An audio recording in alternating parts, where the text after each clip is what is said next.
3장 16절만 있어도 기독교 구원을 이루어가는 데 부족이 없다. 이렇게 말한 일이 있습니다. 그만큼 요한복음 3장 16절은 신구약 성경을 요약하는 구원의 도리를 말씀하는 그런 내용이고, 교회 다니는 분들은 아마 요한복음 3장 16절을 외지 못하는 분도 없으리라 생각합니다. 연주일학기 때부터 찬양도 있고 성경 암송도 많이 하는 그런 구절인데, 이 요한복음 3장 16절은 기독교의 모든 진리를 감축하는 핵심적인 그런 구절이라고 생각합니다. 공부를 잘하는 분들은 책을 읽으면 핵심을 잘 파악을 하는 거죠. 그래야 공부를 잘하는데, 신앙생활도 제대로 잘하는 분은 기독교의 진수, 중심을 정확하게 이해하고 또 믿고 바라보는 사람이 신앙생활이 제대로 되고 바르게 되고 흔들림이 없는 그런 신앙생활이 된다고 생각합니다. 이 요한복음 3장 16절은 하나님이 우리에게 주신 가장 큰 선물 예수 그리스도를 말씀하고 있습니다. 이번에 새로 교황된 분, 인간적으로 굉장히 매력이 많다고 다들 얘기하는데, 그분이 그런 얘기하는 거 좀 생각납니다. 그 사람이 평신도든 주교든 추기가이든 교황이든 관계없이 예수 그리스도에 대한 신앙이 없으면 기독교인이 아니다, 그런 얘기를 했는데, 그런 면에서는 굉장히 좋은 얘기인 거 아닌가, 개인적으로 제가 그런 생각을 합니다. 오늘 예배에 오신 모든 분들이 이 구절을 통해서 다시 한번 하나님의 큰 은혜가 이 사순절 이 마지막 주간에 큰 역사와 은혜가 있기를 간절히 바랍니다. 오늘 여기 본문에 보면 16절 우리가 너무 잘 아는데 한번 같이 한번 읽을까요? 네, 같이 한번 읽어봅시다. 16절 다 같이 근소리로 시작. 하나님이 세상을 이처럼 사랑하사 독생자를 주셨으니 이는 그를 믿는 자마다 멸망하지 않고 영생을 얻게 하려 하심이라. 아멘. 여기 보면 역사의 주인이 하나님이시다 우리가 알 수 있습니다. 하나님이 세상을 이처럼 사랑하사, 하나님이라는 그런 주어가 나온 하나님이 이 우주의 출현은 우연인가 아니면 창조물인가, 이런 논쟁이 아마 예수님 오시는 날까지 있으리라고 생각합니다. 인간은 어떻게 우연히 진화에 생긴 존재인가 아니면 어떤 하나님에 의해 창조된 그런 피조물인가, 이런 논쟁도 끝없이 이어진다고 생각을 합니다. 대부분의 종교는 인간이 하나님을 역으로 찾아가는 그런 형태를 취하고 있습니다. 소위 말하는 자력 종교입니다. 스스로 잡자 힘력자, 스스로의 힘에 의해서 모든 것을 이루어가려고 하는 그런 것이 종교의 패턴입니다. 그래서 지역과 나라와 환경, 역사를 따라서 섬기는 대상이 각각 달랐습니다. 기독교는 그렇지 않습니다.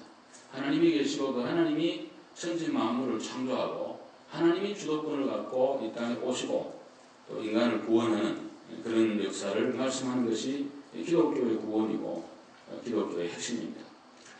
오늘 본문에 하나님이 세상을 이처럼 사랑하사, 우리가 하나님을 사랑한 것이 아니고 하나님이 우리를 사랑했다라고 그렇게 말씀을 합니다. 창세기 1장을 읽어보게 되면 1절이 이렇게 말합니다. 태초에 하나님이 천지를 창조하시니라. 우리 한번 따라하십니다. 태초에 하나님이 천지를 창조하시니라. 아멘. 태초에 하나님이 천지를 창조했다는 대선언입니다. 성경은 신 존재를 증명하려고 하지 않습니다. 이런 논리로, 이런 이유로, 이런 과학적 증거로 하나님이 계시지 않느냐, 그리고 그 하나님이 하늘과 땅을 만들었지 않느냐, 이런 식으로 우리를 설득하려고 하지 않습니다. 하나님이 계신 것은 당연한 거고 대전제요. 그 하나님이 하늘과 땅을 없는 데서 무에서 유를 창조했다고 그렇게 선언하는 것이 성경입니다.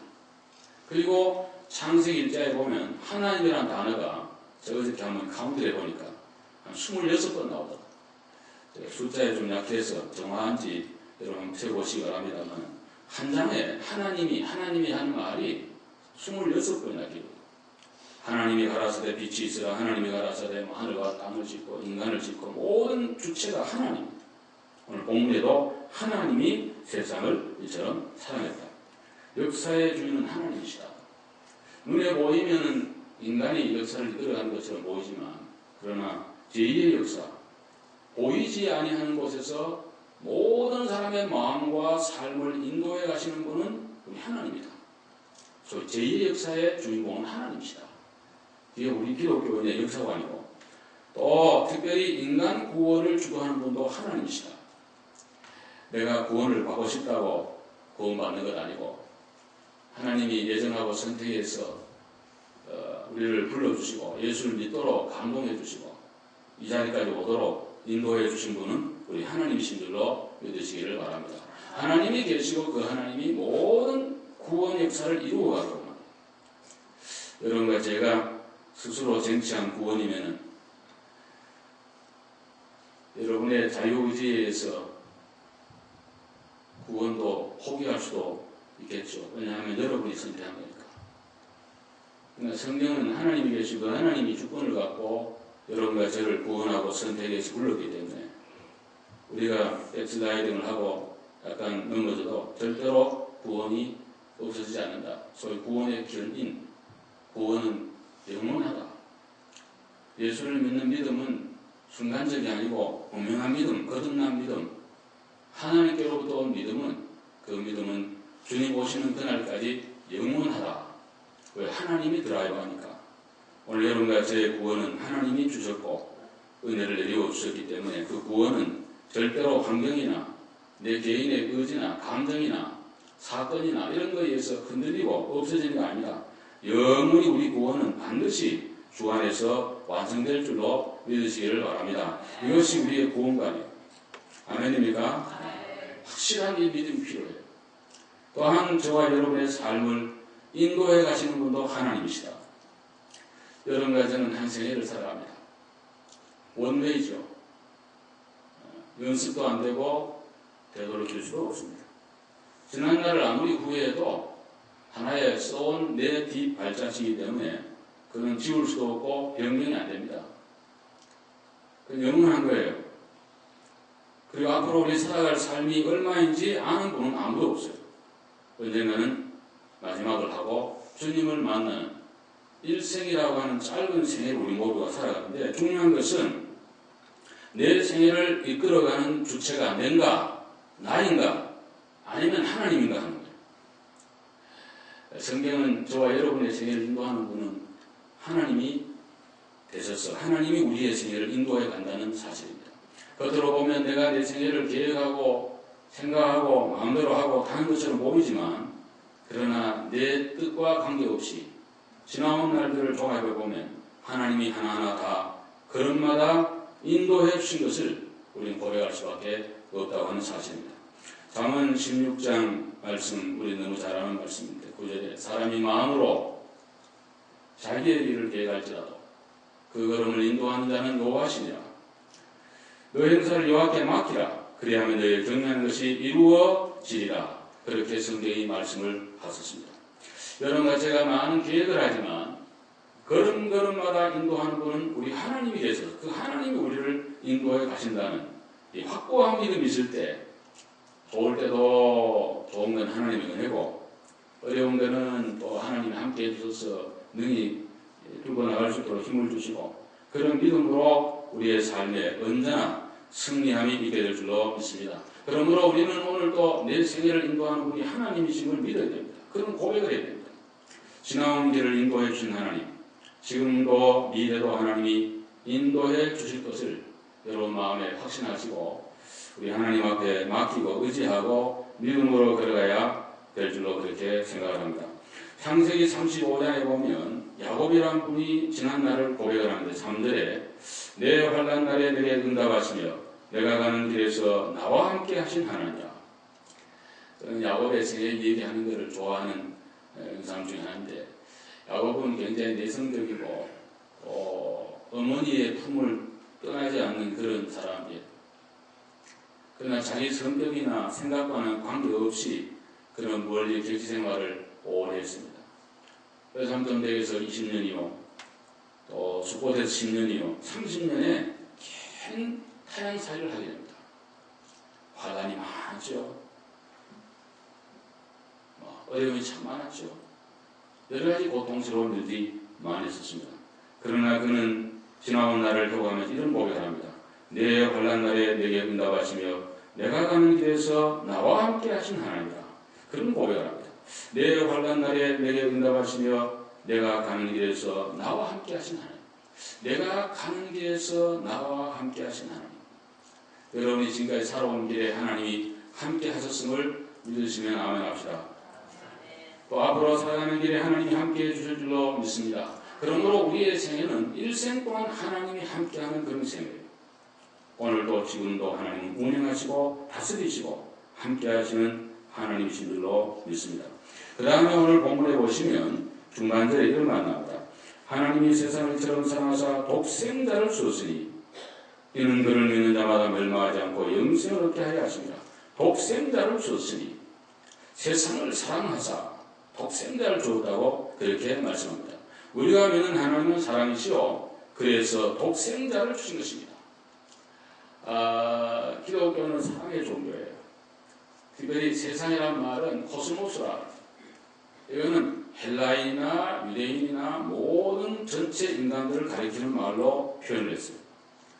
유대인들 생각에는 유대인들만 구원이 있고 자기들만 성민이고 자기들만 하나님의 자녀라고 생각하는데 오늘 하나님 말씀하시기를 유대인이든 헬라인이든 뭐 이방인이든 남자든 여자든 누구나 관계없이 모두가 다 하나님의 백성이다.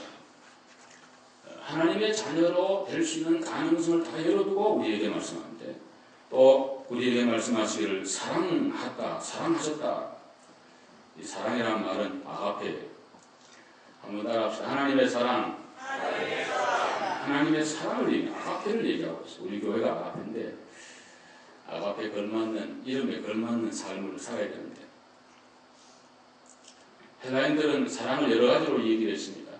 부모가 자녀를 사랑하는 그 사랑, 또 형제 간의 그런 사랑, 또 남녀 간의 사랑, 그리고 하나님의 무조건적인 절대적 사랑인 아가페를 말씀을 하는데 여기에서 말씀하는 것은 절대적 하나님의 아가페의 사랑을 말씀하고 있습니다.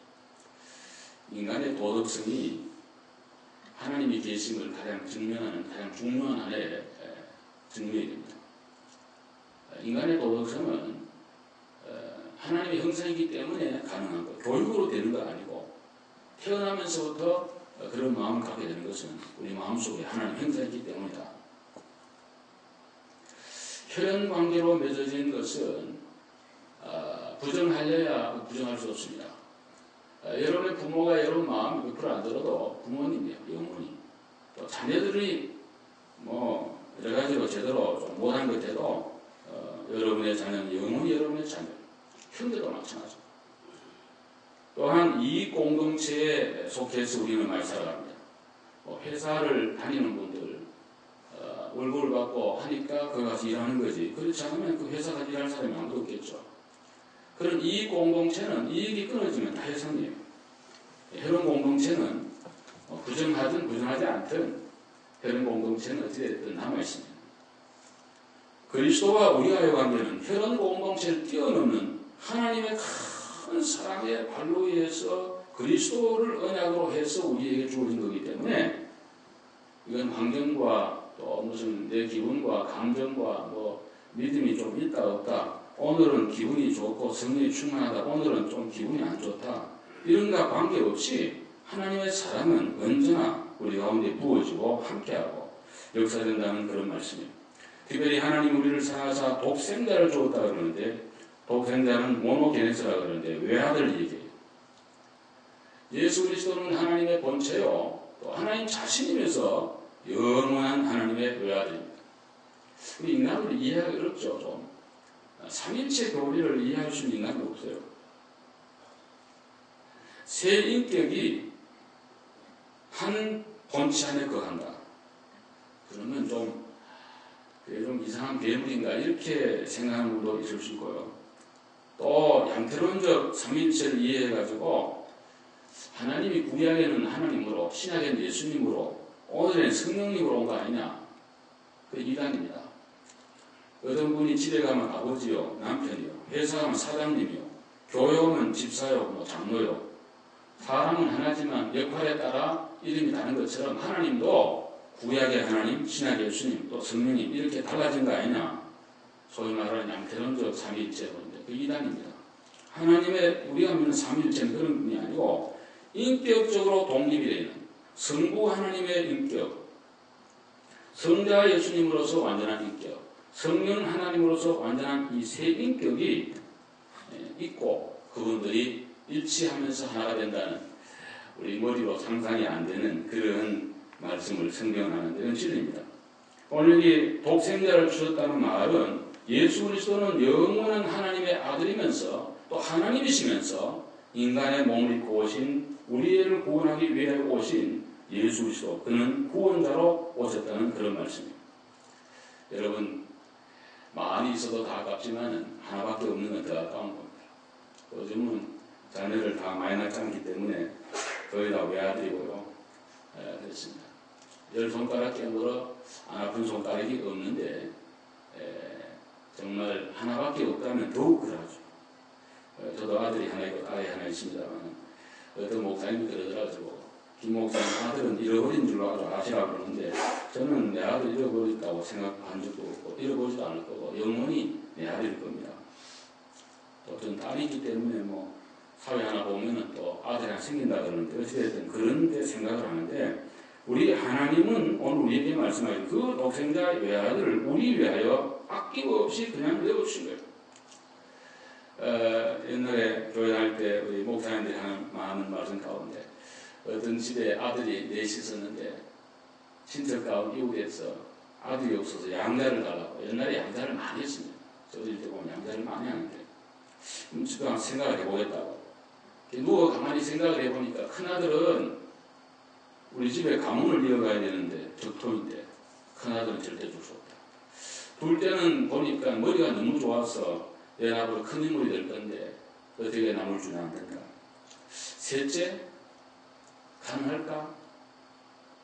셋째는 몸이 약해서 밥도 제대로 못 먹는데 가서 어떻게 할까? 그럼 막내는 너무 귀여운 분이고 아주 정말 눈에 넣어도 아프지 않는 아이를 어떻게 주냐. 그래서 아무도 줄 수 없다는 거예요.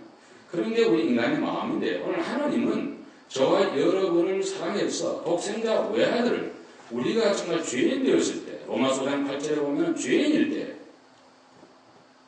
잘난 거 하나도 없는데 죄 가운데 있는 우리를 위하여 예수 그리스도를 땅에 보내어서 그것도 죽으려고 십자가에 달려 돌아가도록 해가지고 우리를 위하여 내어주신 분이 하나님이시고 그 큰 사랑이 우리 가운데 부어진 바가 되었다. 오늘 우리는 하나님의 사랑에 대하여 깊은 이해와 감동과 은혜가 있어야 신앙생활이 출발이 되고 또 신앙생활이 자라게 되고 변화가 우리 가운데 일어나게 되는데 이제 우리 마지막에 볼 찬송가 304장에 보면 그 크신 하나님의 사랑 말로 다 형용 못하네. 1917년 FM 리먼이라는 사람이 쓰고 곡을 지었다고 304장 찬송가에 보시면 오른쪽 왼쪽에 다 그렇게 나와 있는데 우리 찬송가 가사에 안 나오는 마지막 구절이 있는 걸로 그렇게 최근에 얘기 나온 걸 제가 읽어봤습니다. 어떤 사람이 신앙의 자유를 찾아 은신처에서 은신하고 있다가 이제 가사를 벽에다 써놨는데 오 하나님의 사랑 얼마나 풍성하고 순결한가 얼마나 증명할 수 없으며 얼마나 강한가 하나님의 사랑은 영원하리 성도들과 전사들이 노래 부르리. 그런 그 구절이 이제 발견돼서 사절로 하는 게 좋겠다. 이런 거 많이 있는데요. 그걸 쓴 아마 성도는 신앙의 자유로 인하여 자유를 찾기 위하여 그 깊은 은신처에서 참 고난의 그런 시간을 지나면서 그러면서 쓴 자기 신앙의 고백이 아닌가. 이거는 하나님의 사랑을 깊이 느낀 그런 분이 아닌가. 그런 생각을 하게 됩니다. 오래전에 여러분 아는 대로 제가 그 가파도기아 성지순례를 갔다가 성경에 가파도기아는 사도행전에 기록이 되어 있죠. 가파도기아에서도 와가지고 오순절에 참여했다 그러는데 가파도기아에는 초대교회에 유명한 교부들이 많이 나왔어요. 학자들이 많이 나왔어요. 그러니까 터키의 가파도기아는 보통 지역이 아니에요. 성경에도 나오고 교회사적으로 아주 중요한 그런 지역인데 거기는 가면은 화산이 폭발하면서 쟤들이 이렇게 내려와가지고 그 모래 성을 이루고 있는데요. 그 모래가 이렇게 굉장히 파기는 좋으면서 산소에 닿으면 굳어지는 좀 특별한 거예요. 그래서 신앙의 자유를 찾아가지고 많은 사람이 거기로 와가지고 지하로 이제 굴을 파고 해서 거기에 많은 신앙의 사람들이 피신해 와 살았습니다. 지금 가보면은 4층까지, 지하 4층까지만 이렇게 공개를 하고 있어요. 더 밑으로 내려가면은 미로가 돼서 못 나온다 이렇게 해서 들어가는 구멍이 조그만한데 들어가보면 끊임없이 미로로 안내하는 사람이 안내를 하고 또 줄로 딱 막아놓고 이렇게 해놨습니다. 해놨는데 거기 이렇게 내려가 보면 그 안에 예배당이 있습니다. 우리 예배당보다 좀 큰 걸로 생각되는데 좀 정화한데 그런 모르겠는데 상당히 큰 예배당이 그 안에 있습니다. 신학교였고요. 여기 보면은 이렇게 모래로 세례하는 그런 것도 만들어 놓고 개인 또 기도 굴도 다 이렇게 다 파놓고 사람이 죽으면 밖으로 내리는 것이 아니라 그 안에서 그냥 굴 파고 있어 미라식으로 장례를 하고 그렇게 했던 장소입니다. 거기 보면 식탁이 하나 있어요. 그것도 모래로 된 식탁이에요. 그게 굳어있는 바위 덩어리 같은 식탁, 뭐 식탁도 아니지만 보면 안도록 되어 있고 바로 놓여 있는데 안내하는 선교사님이 그런 얘기 하더라고요. 여기에 옛날에 선배들은 식사 시간이 되면 다 모이는데 어느 날은 아무런 빵도 없고 물도 없고 없으면 인도하는 사제가 하나님이 오늘은 아무것도 우리에게 주시지 않았습니다. 감사합니다. 그리고는 또 각자의 처소에 돌아가서 기도하고 시간이 되면 로마 군대가 안 올 때 나가가지고 포도농사를 짓고 비둘기 똥들이 많은데 하푼테라 그죠? 구약에 하푼테 이런 거를 모아가지고 농사를 짓고 그러면서 살았다는 거예요. 그런데 늘 거기에서 찬양과 기도와 감사가 끊어지지 않았다. 하나님의 큰 사랑을 생각합니다.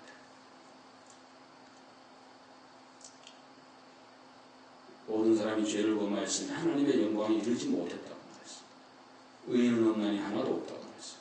우리 가운데 누가 의인이 있겠습니까? 누가 잘난 사람이 있겠습니까? 모두가 다 죄인들이고 어리석은 자인 것을 알고 이렇게 어리석은 우리를 위하여 로마서 8절 말씀처럼 하나님께서 독생자 외아들을 보내어서 우리 위하여 대신 죽어주도록 만들어주신 그 하나님의 큰 사랑과 은혜를 깨달을 때 우리 믿음에 감사가 있고 축복이 있고 헌신이 있고 충성이 있게 될 줄 그렇게 믿습니다. 중요한 것은 오늘도 하나님이 저와 여러분을 사랑하고 있다는 이 사실을 잊지 마시기를 바랍니다. 그리고 마지막에 보면은 오늘 본문에 이런 말씀을 합니다.